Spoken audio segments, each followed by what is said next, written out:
बिस्मिल्लाहिर्रहमानिर्रहीम। 21 रमज़ानुल मुबारक, यौम शहादत अमीरुल मोमिनीन व इमामुल वासिलीन मौलाए मुत्तक़ियान जनाब अमीर कबीर मौला मुर्तज़ा पाक सलवातुल्लाह अलैह शेर खुदा जो हाथों से थामे थे अपना सर, खुद दोनों कोहनियों से टपकता था खाक पर। भागा जो इब्ने मुलजिम बदखू व बदगोहर, पकड़ा उसे अली के मुहिब्बों ने दौड़ कर। लाए जो हाथ बांध कर मौला के सामने, कातिल पे मुस्कुरा के नजर की इमाम ने। फरमाया मैंने कौन सी की थी तेरी खता, पादाश नेकियों की जहां में यही है क्या।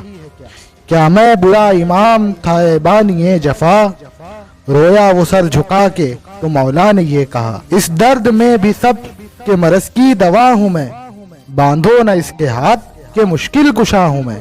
रमजानुल मुबारक की 19वीं शब को मस्जिद कूफा में बहालत नमाज जनाब अमीर कबीर मौला अली अलैहिस्सलाम के फरके अनवर पर इस दुनिया के सबसे बदबख्त इंसान ने तलवार का ऐसा वार किया जिससे फरके अनवर दो पल्ला हो गया और आपकी रीश मुबारक आपके खून मुबारक से तर हो गई और हमारे मौला शदीद जख्मी हो गए। इस आलम में भी मौला ने सब्र व इस्तक़लाल का साथ न छोड़ा और मौला ने फरमाया, इसका तर्जुमा है रब्बे काबा की कसम मैं कामयाब हुआ। इस कौल का खुलासा क्या है ये तो मौला ही जाने। हमारी नाकिस अक्ल में इसी कदर समझ आया कि शायद मौला की जात से कोई भी अमल ऐसा रह न गया था जिससे खुशनुदी खुदा और रसूल हासिल होती हो, चाहे वो अमल कबीर हो या सगीर, यानी बड़ा अमल हो या छोटा।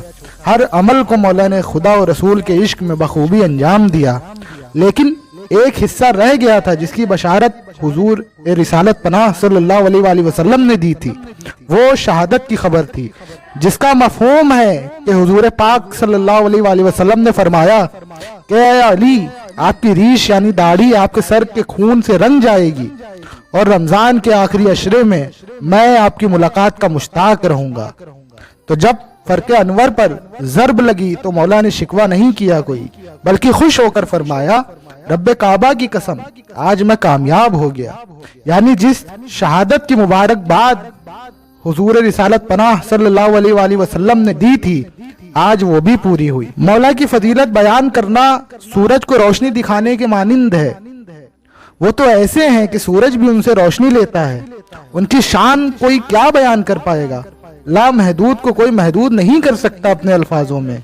हमारे मौला की ही वाहिद ऐसी जात है इन तमाम आलम में कि जिनको देखकर लोगों को गुमान हो गया कि यही खुदा है। इंसान के औज की बहुत मंजिलें होती हैं, कोई बहुत अच्छा हुआ तो मुत्तकी होगा, वली होगा या नबी हो जाएगा बहुत से बहुत, लेकिन क्या शान है मौलाए मुत्तकियान की कि लोगों को शक हो गया, कुछ को तो यकीन हो गया कि अली ही खुदा है। यहाँ तक मौला ने खुद मना फरमाया कि मैं खुदा नहीं, मैं अल्लाह का बंदा हूँ। इसके बावजूद भी लोगों ने उन्हें खुदा कहना न छोड़ा। फुस्तु व रब्बिल काबा के इरशाद से ये भी समझ में आता है कि जिन लोगों ने मौला को खुदा कहा तो उनके लिए भी हिदायत है कि मौला अली का खुदा वही है जो काबे का रब है और उसी की मौला ने कसम खाई आखिरी वक्त में और उसी की इबादत में थे। तो ये भी पता चलता है कि मौला इस दुनिया फानी से रुखसत होते होते भी हिदायत का सर चश्मा आम करते गए कि देखो जो तुम कहते थे कि अली खुदा है तो देखो तुम्हारा कहना झूठा और बातिल साबित हुआ। खुदा वही है जिसको कभी मौत ना आए, मैं उसका बंदा हूँ और मैं तो इस दुनिया से जाने वाला हूँ। दर हकीकत फुस्तु व रब्बिल काबा में नुसैरियत के फितने का रद्द था जिसके लिए मौलाए कायनात अलैहिस्सलाम ने फरमाया जिस तौहीद के बाग की आबियारी की उम्र भर आज अपनी शहादत से उसको हमेशा के लिए खिजा से महफूज करने में कामयाब हो गया। तलवार से जख्मी होने की हालत में हमारे मौला 2 दिन इसी तकलीफ से अलील रहे और 21 रमजानुल मुबारक को अल्लाह और उसके रसूल से उनका वली और आशिक और माशूक जा मिला। इन्ना लिल्लाहि व इन्ना इलैहि राजिऊन। लाखों दुरूद व सलाम हो उस साकी कौसर पर जिसने अपने कातिल को भी शरबत पेश किया। अल्लाहुम्मा सल्ली अला मुहम्मदिन व अला आलि मुहम्मदिन व बारिक वसल्लिम। हुवल वारिसुल करीम।